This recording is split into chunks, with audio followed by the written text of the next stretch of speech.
Boa noite a todos, que a paz de Jesus possa pacificar nossos corações, que em prece só agradecimento pelas oportunidades da vida, pela vida material que também nos dá a oportunidade do exercício do nosso aperfeiçoamento espiritual, dos amigos espirituais que sempre nos amparam em todas as circunstâncias para que encontremos equilíbrio a fim de tornarmos mais fáceis as nossas mudanças interiores, aos nossos companheiros também que fraternalmente estão ao nosso lado, esperando de nós a oportunidade para que possamos dar prova das experiências que nos aperfeiçoam, trazendo condições que são as lições redentoras que nos fazem presentes no Espírito, a fim de que estejamos mais atentos aos reais objetivos que nos encontramos aqui na Terra, que é trazer o bem em nós e a todos os nossos semelhantes. Deus, Pai de misericórdia, nos faz lembrar sempre do Evangelho que Jesus se fez presente na Terra, a fim de que possamos, através das leis divinas, encontrar a imagem doce, calma, misericordiosa desse nosso irmão maior, espelhando em nossos pensamentos e em nossas palavras, sempre. Escolhemos hoje uma mensagem para iniciarmos o nosso tema que, para falar de evangelho, o evangelho que nós estamos tentando hoje não é aquele evangelho que promove as circunstâncias que nos esclarecem da imortalidade da alma em si. Nós já tivemos várias experiências no mundo para encontrarmos a certeza de que somos imortais e que a imortalidade da alma preexistente, anterior às nossas vidas materiais, nos fortalecem sempre para estarmos renovando a nós mesmos um futuro melhor. Hoje, mais do que nunca, encontramos a necessidade do Evangelho no coração, o Evangelho que pacifica, o Evangelho que consola, o Evangelho que devemos exercer dentro do nosso lar, para que a vida se torne mais tênue, porque as lições que todos nós devemos ter no mundo de expiação e prova são necessárias para balançar o nosso íntimo, a fim de que não estejamos anestesiados às nossas necessidades de renovação. E encontramos no livro Juntos Venceremos, de autores diversos, nas palavras do Espírito André Luiz, na psicografia de Francisco Cândido Xavier, e que Carlos Bacelli também fez parte deste livro, no item 17, que fala o Decálogo para Estudos Evangélicos.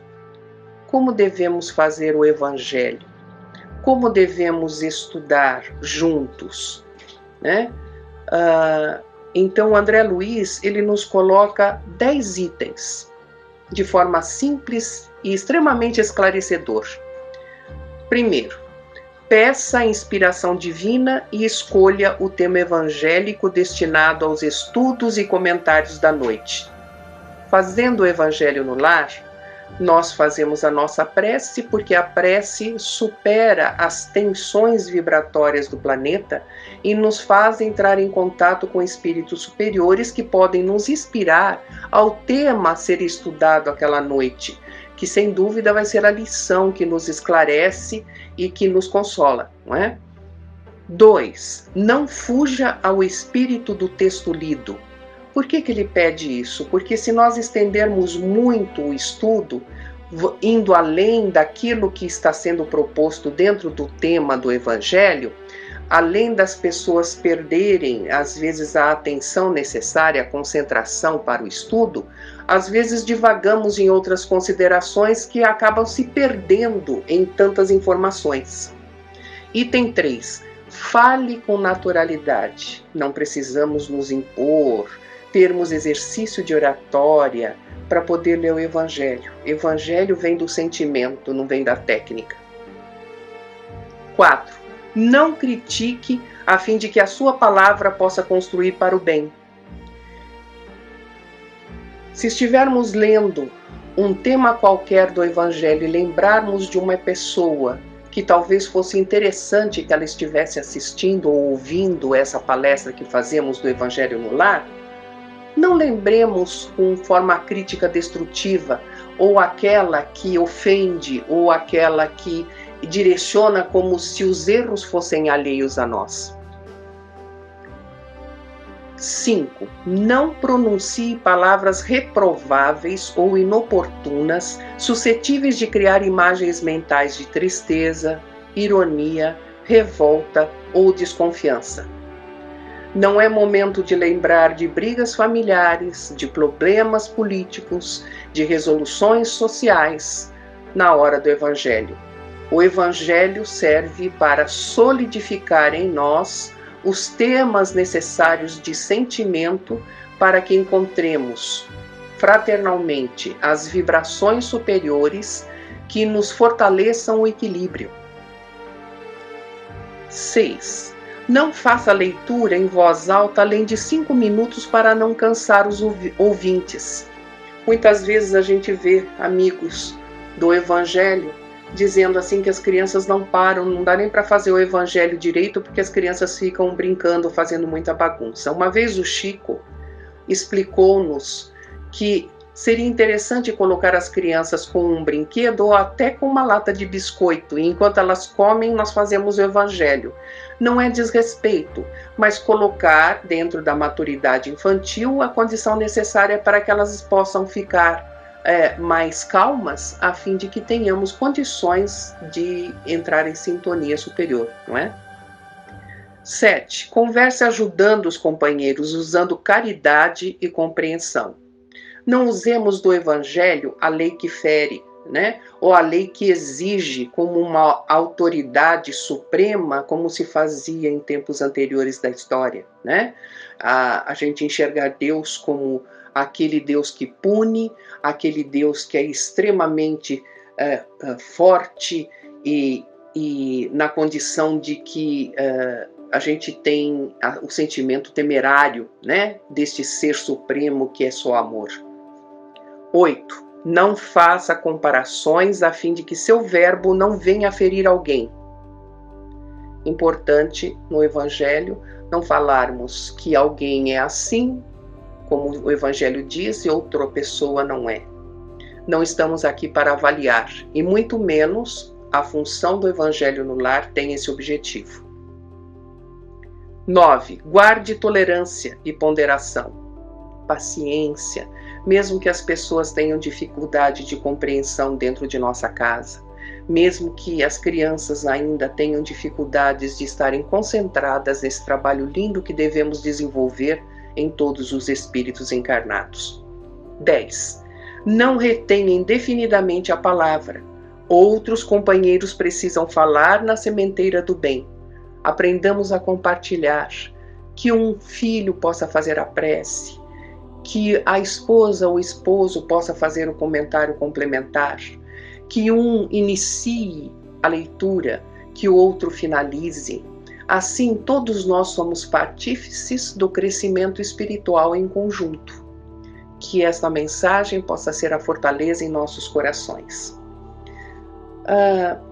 Em outro livro chamado Astronautas do Além, também de autores diversos, psicografado por Francisco Cândido Xavier, nas condições, nas considerações, né, de Herculano Pires, em espírito, nós vamos ver uma história que achei bastante interessante para nós lermos, para fortalecer a nossa vontade de renovação.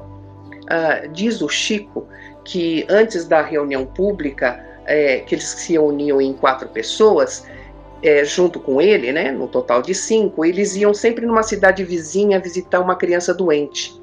Não longe da casa onde residia a menininha doente, eles encontraram uma senhora que era paralítica em um lugar bem isolado na extensão rural lá onde eles iam, que solicitou oração para eles, para que ela pudesse sustentar o ânimo naqueles momentos. Essa senhora, diz o Chico, era muito simpática, era sofredora, vivia da caridade pública e sem qualquer parente ou situação que realmente todos eles se comoveram muito com ela. Eles, assim mesmo, fizeram a prece, conversaram com ela e voltaram para ir à reunião. Depois da habitual visita que eles faziam lá nas casas, né, eles faziam então o desenvolvimento da tarefa da noite, que era uma reunião mediúnica, né? Eles abriam o Evangelho segundo o Espiritismo, que ofereceu um tema que o Chico diz bastante importante, que falava assim, do capítulo 2, uma realeza terrestre, que conta a história de uma rainha que na espiritualidade percebe que não adiantou nada o status dela como rainha, as condições dela de riqueza, para que ela pudesse estar em equilíbrio na espiritualidade. E isso, uma das pessoas que participavam da reunião explicou brilhantemente todas as condições que nós devemos ter na posição de aprendizado na Terra, né? Essa comunicação, ela foi estudada, né? E depois do encerramento da reunião, o Chico recebeu o espírito Epifânio Leite, que trouxe um soneto com dedicatória expressiva. Esse espírito, ele diz que conheceu a paralítica que estava no caminho quando eles a encontraram e conversaram com ela, e que ele contaria a história dela, que eu vou repetir rapidamente aqui, sobre as condições em que ela se encontrava, e ele ofereceu um soneto, um poema, pois ele conheceu essa irmã, que hoje é uma mendiga, né, na rua, conheceu na época em que ela participava da realeza terrestre, e isso fazia 4 séculos, 400 anos em que eles se encontraram. E como eles estavam acompanhando ali a situação, o espírito se prontificou a dar esclarecimento sobre a posição daquela criatura em sofrimento nessa vida e ofereceu um lindo poema que eu quero pedir licença para fazer a leitura. O espírito diz assim: versos dedicados à venerável irmã que conhecemos na realeza terrestre há 4 séculos. Culta, não espalhou os benefícios da inteligência. Amiga incondicional dos amigos e inimiga implacável dos adversários. Generosa para com as pessoas da corte, ricas, e indiferente às vítimas da penúria. Embora destacasse as vantagens da paz, incentivou quanto pôde as guerras de conquista e ambição. Agradecida aos vassalos obedientes, perseguia até a morte quantos não lhe observassem as diretrizes.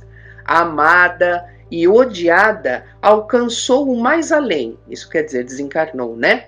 E à frente da verdade, preocupou-se com a redenção própria. Então ela se arrependeu do que ela fez naquela vida enquanto ela era rainha e ela queria redimir essas dores. Ela regressou à terra várias vezes, apagando-se devagar quanto ao brilho terreno que ostentava, até que rogou a prova final em que a identificamos presentemente, habilitando-se no corpo enfermo e disforme, em acentuada penúria, para a ascensão próxima à espiritualidade superior. A essa irmã, admirável e valorosa, capaz de omitir-se e sofrer até a integral reparação da própria grandeza em si mesma, oferecemos aqui a nossa pálida homenagem, desejando-lhe plena vitória em Jesus e com Jesus. Olha que lindo essa expressão do espírito poeta, porque ele foi na terra, Epifânio Leite de Albuquerque. Ele nasceu e morreu em Fortaleza, no Ceará. Viveu de 1891 a 1942. Ele é autor do livro de poesias Escada de Jacó. Ele foi membro da Academia Cearense de Letras, foi juiz de direito em Baturité, no mesmo estado, e sua poética se caracteriza pelo rigor formal e delicadeza de sentimentos. A vida, como ela é linda, e quantos espíritos nós vamos conquistar exercendo a nossa reforma íntima no Evangelho de Jesus. Esse espírito que conviveu com ela, mas observando a sua reforma íntima diante de tantas dificuldades que ela carregava durante vidas anteriores, ele se admirou pela fortaleza desse espírito e essa vontade firme de modificar-se para o bem, e ele ofereceu a essa criatura um poema. Eu vou pedir licença para ler o quanto é lindo esse poema de Epifânio Leite. Vejo-te soberana aos painéis da memória. O trono te moldura a face de outras eras. Oprimes sem temor, espancas onde imperas, fulges no fausto vão de vaidade ilusória. A paixão te esfogueia a fome de vanglória, exilas e destróis, humilhas e encarceras. Vem a morte, no entanto, entre forças austeras, e largas sob a cinza a pompa transitória. Foi-se o tempo, hoje achei-te em catre duro e estreito, paralítica e só, parafusada ao leito. Chorei ao ver-te a choça e o triste quarto em ruínas. Mas louvo o fel de agora ante o sol do futuro, pela dor subirás ao reino do amor puro, em teu carro estelar de açucenas divinas. Que o nosso coração possa se abrir como esse espírito, na sensibilidade poeta, se expressou a esta imagem desta criatura que venceu a si mesma, sofrendo com dignidade e oferecendo em si as condições que vão libertar todas as mazelas que carregava do passado. Que nós encontremos sempre em nós essa fortaleza, evitando que o mal se instale novamente em nossos pensamentos e palavras.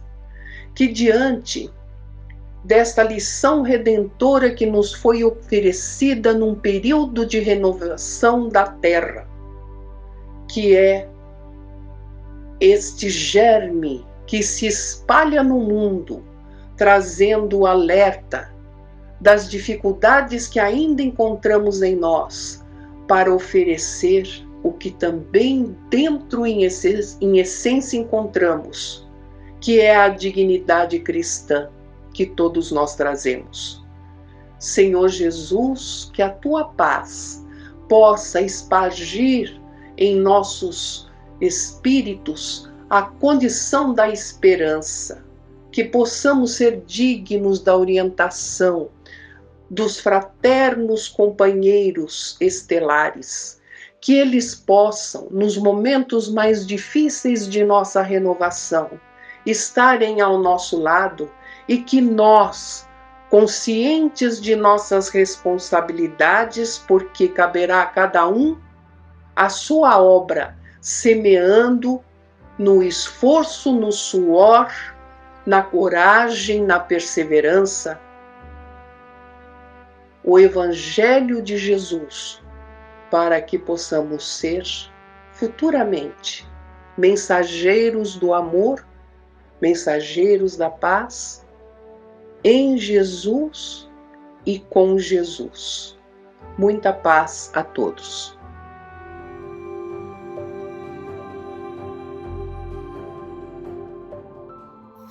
Uma boa noite a todos. Hoje nós trouxemos do livro Há 2000 anos um trecho bastante interessante.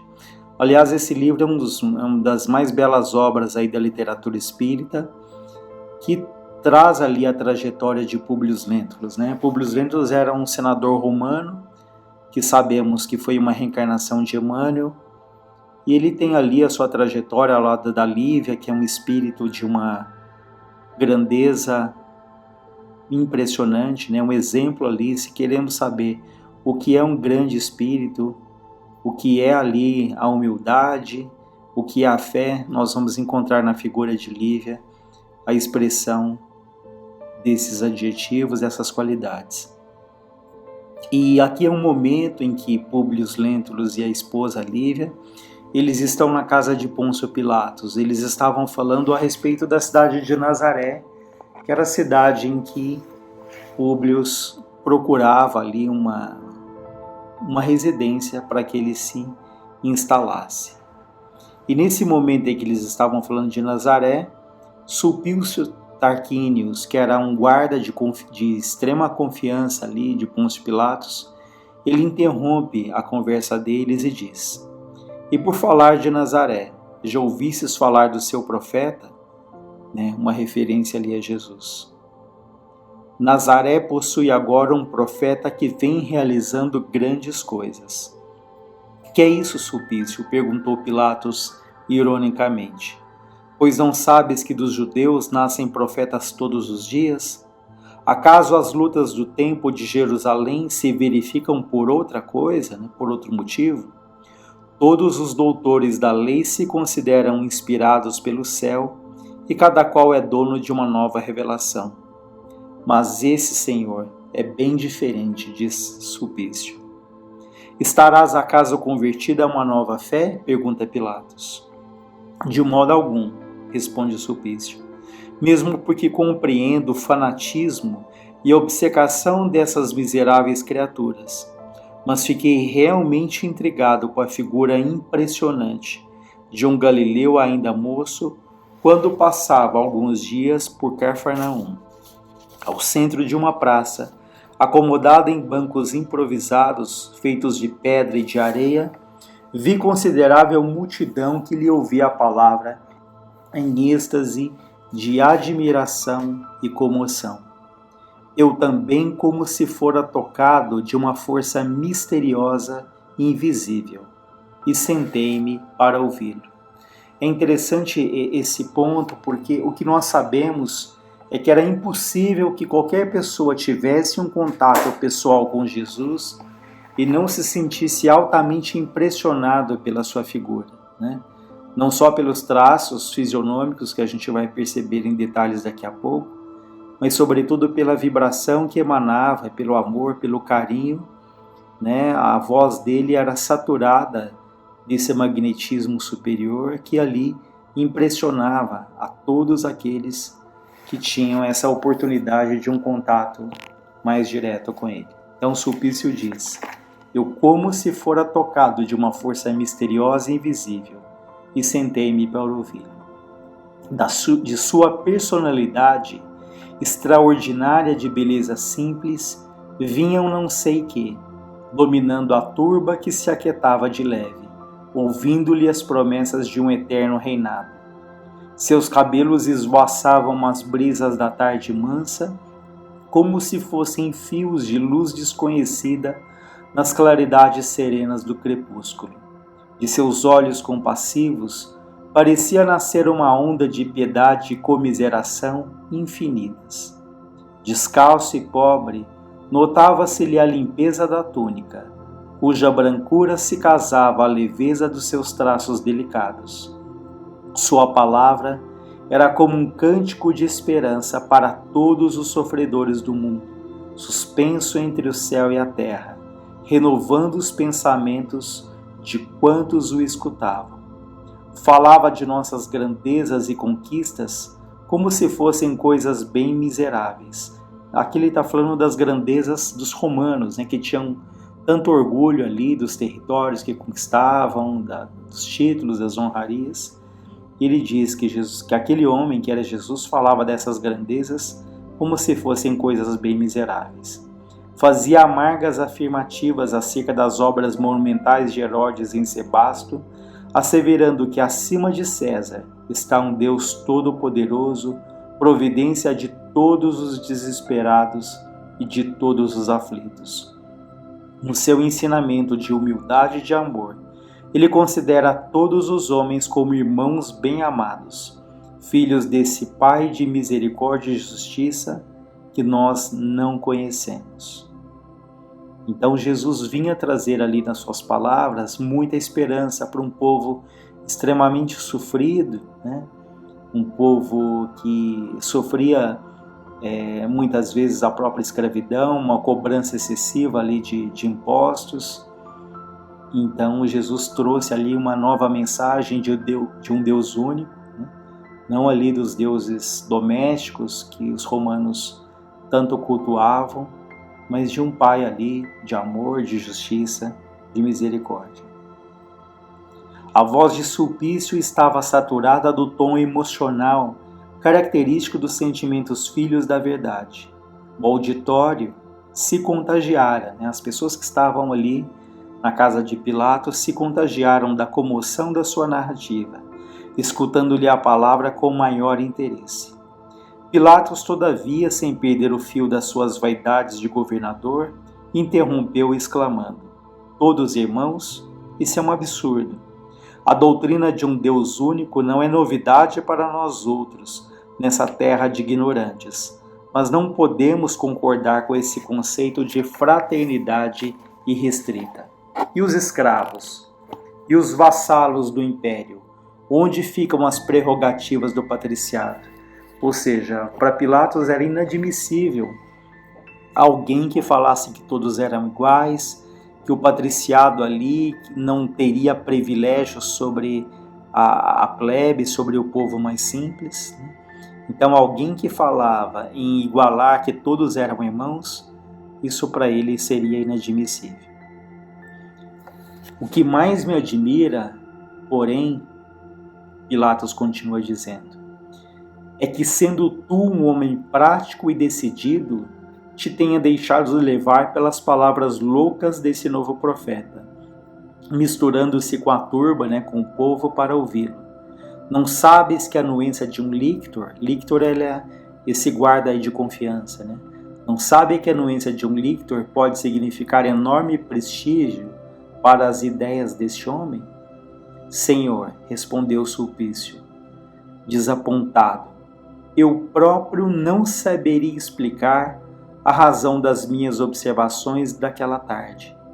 Considerei igualmente de pronto que as doutrinas por ele pregadas são subversivas e perigosas, por igualarem os servos aos senhores. Mas observei também as suas penosas condições de pobreza, consideradas por seus discípulos e seguidores como um estado alegre e feliz, o que de modo algum não constitui motivo de receio para as autoridades provinciais. Além disso, essas pregações não prejudicam os camponeses, porque são feitas geralmente nas horas de ócio e descanso, no intervalo dos trabalhos de cada dia, notando-se igualmente que os seus companheiros prediletos são os pescadores mais ignorantes e mais humildes do lago. Então veja que Jesus tinha todo esse cuidado para que ele fazia as pregações dele em momentos ali de intervalo dos trabalhos para que não criasse ali conflito com os senhores.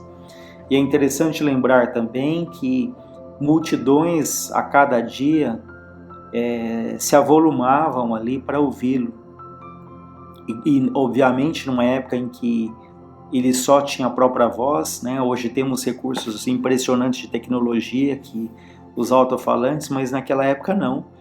E mesmo a longas distâncias, todos que estavam ali conseguiam ouvi-lo. Por quê? Porque a voz dele estava saturada desse magnetismo, desse amor, dessa vibração. Então eles dizem que Jesus falava de coração para coração.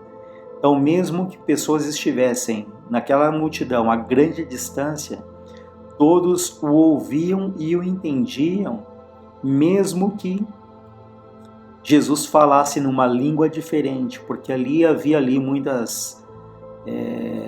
muitos dialetos, né, muitas línguas diferentes. Jesus falava no aramaico.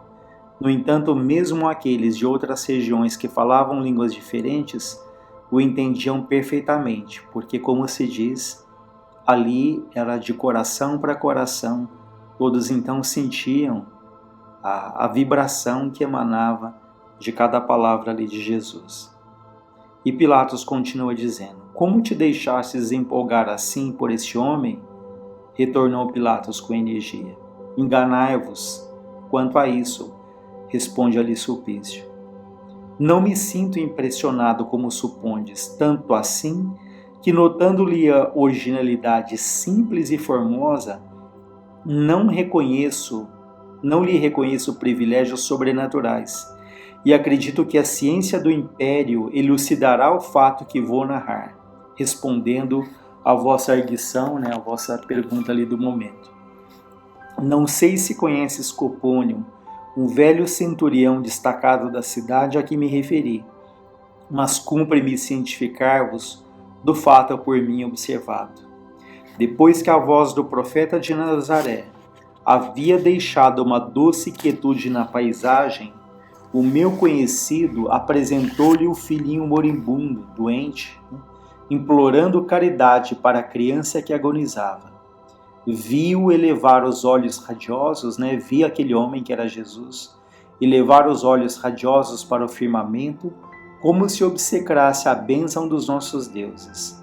E depois notei que suas mãos tocavam o menino, que por sua vez parecia haver experimentado um fluxo de vida nova, levantando-se de súbito a chorar e buscando o carinho paterno, após descansar no profeta os olhinhos enternecidos. Então, um episódio aqui em que ele relata uma das curas ali que Jesus havia feito desse menino, filho de um centurião, também de um militar ali bastante renomado, em que leva ali o filho agonizando para Jesus, e Jesus ali, pela sua vibração, pela sua condição, e claro, pelo merecimento também daquela criança, daquele pai, a cura se realiza, porque sabemos que não existe nada ali de sobrenatural naquelas curas, mas é uma conjugação de toda a condição de Jesus, aliada ali à necessidade, aliada ao merecimento daqueles que obtiveram essas melhoras até a cura definitiva de uma doença. Mas esse é só um pequeno trecho desse livro, que é uma obra-prima. Quem não leu, leia, esse livro que chama 2000 anos. Enfim, esse pequeno trecho que relata ali um pouco de como Jesus era fisicamente, como ele fala, essa beleza dos traços, a delicadeza ali, mas acima de tudo, essa vibração indefinível na nossa palavra, daquele que foi o maior espírito que passou pela terra, que é o governador aqui da terra e que nos ama, tem esse carinho tão especial por cada um de nós.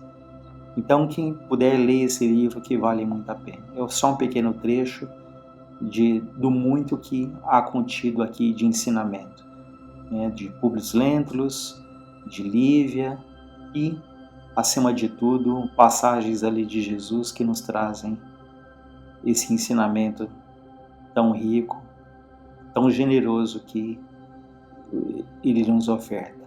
Tá bom? Uma ótima noite, um ótimo final de semana para todos nós. Então vamos finalizando, sempre gratos a Deus e a Jesus. Que jamais nos falte o bom ânimo, que jamais nos falte a boa vontade, que Deus, sua infinita bondade, ilumine a todos os lares da terra, ilumine o nosso lar, que luz se faça dentro de cada um de nós. Pai nosso que estais nos céus, que está em toda parte, santificado seja o teu nome de amor, de bondade infinitas. Seja feita a vossa vontade soberana, justa, na terra como ela é feita nos céus. O pão nosso de cada dia nos dai hoje. Perdoa, Senhor, as nossas dívidas, assim como nós perdoamos aqueles que nos têm ofendido. Não deixe, Pai, cairmos em tentações e novos erros, mas livre-nos de todos os males. Que assim seja, graças a Deus, graças a Jesus.